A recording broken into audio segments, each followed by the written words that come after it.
কলার খোসাগুলো ফেলে না দিয়ে আমি এভাবে আমার ফুল গাছে খাবার হিসেবে প্রদান করে থাকি। প্রায় 3 দিন ভিজিয়ে রাখার পর নর্মাল পানির সাথে ভালোভাবে মিশিয়ে নিতে হবে। কলাতে রয়েছে প্রচুর পটাশিয়াম, ক্যালসিয়াম, ফসফরাস এবং ম্যাগনেসিয়াম। এগুলো সমন্বয়ের ফলে কলার খোসা ভেজানো পানি গাছের বৃদ্ধিতে সাহায্য করে। পানিতে মেশানো হয়ে গেলে আমার ফুল গাছগুলোতে প্রদান করে নিচ্ছি।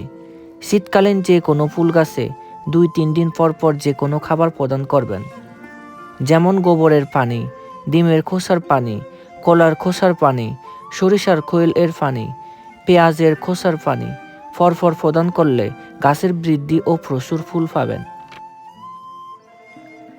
গাঁদা ফুলের গাছগুলোতে প্রদান করার পর এখন পিটুনিয়ার গাছগুলোতেও প্রদান করব।